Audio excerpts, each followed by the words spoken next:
Lecture du livre des Proverbes, au chapitre 30, des versets 5 à 9.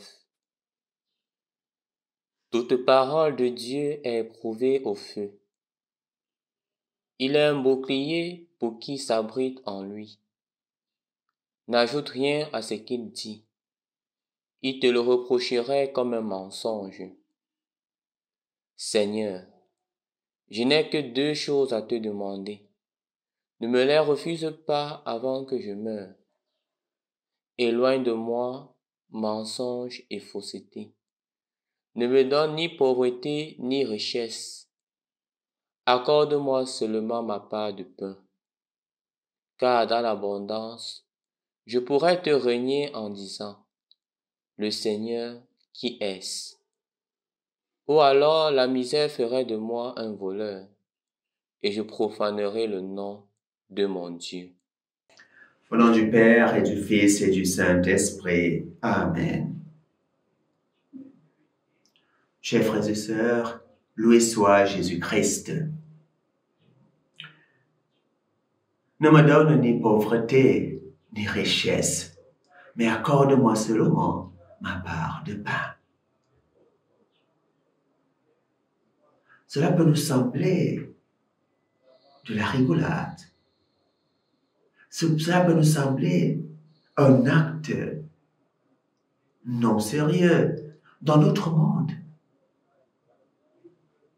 de grande consommation, où la course à l'avoir est quelque chose qui habite nos entrailles. Oui, le sage nous invite à demander ni la pauvreté, ni la richesse. Lieu d'être un chemin de médiocrité, mais c'est la recherche plutôt d'une plus grande liberté. Oui, chers frères et sœurs. Trop de richesse risque de nous porter, nous conduire à nous identifier non plus à ce que nous sommes réellement, fruit de la bonté, de l'amour de notre Créateur. Oui, trop de richesses peuvent porter en nous l'abandon de cette relation fondamentale qui est celle d'avoir toute confiance en ce Dieu qui nous a fait, dans la conscience que ce que nous sommes, ce que nous avons, nous le devons à l'amour de ce Dieu créateur. Oui. La richesse a cette faculté corrosive de détruire en nous, d'abîmer en nous cette humilité qui nous fait nous ouvrir à notre Dieu, car c'est lui qui est la source de notre existence. Quand le Seigneur dit dans l'Évangile qu'il est plus facile à un chameau de passer par le trou de l'aiguille qu'à un riche d'entrer dans le royaume des cieux, ce n'est pas que la richesse soit en soi damnatrice, source de condamnation. Nos enfants, c'est le Seigneur qui a fait tout. C'est le Seigneur qui en a créé. Mais ce qui est certain, c'est que trop de richesses peuvent justement nous faire penser que nous sommes devenus nous-mêmes notre propre créateur, que nous nous suffisons à nous-mêmes, que nous n'avons plus besoin d'un autre salut, que nous n'avons plus rien à aspirer vers, que nous sommes arrivés au but. Or, si nous perdons de vue cela, alors la richesse, les biens de ce monde n'ont plus leur fonction de moyen. Il suffit de regarder parfois comment nous cherchons ces biens.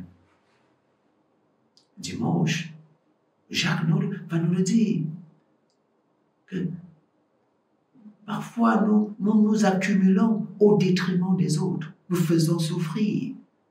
nous opprimons les autres pour accumuler. Alors cette façon de chercher révèle clairement que les richesses ne sont plus pour nous un moyen, mais sont devenues la finalité de notre vie. Et nous en devenons donc des esclaves. Alors le sage veut nous libérer de cela. Mais également de l'autre côté, le sage n'est pas dupe et ne dit pas non plus d'être plongé dans la misère. Parce que justement, si nous sommes dans la misère, nous serons dans un autre esclavage. L'esclavage d'avoir un regard mauvais, un regard aigri, un regard envieux, un regard jaloux que nous allons porter sur ceux qui ont le minimum pour vivre. Alors oui, la vertu se trouve donc dans le juste milieu, dans la capacité à se contenter de ce qui est nécessaire, de ce qui est essentiel. L'essentiel de notre vie, l'essentiel de notre existence. Oui. Si donc nous sommes déjà en possession des biens, nous sommes déjà riches, est-ce à dire que nous sommes déjà automatiquement condamnés? Je ne crois pas. Mais à une condition, si l'on demande au Seigneur la grâce de la vigilance, la grâce de veiller à ce que notre cœur ne succombe pas dans cette tentation de nous faire des dieux.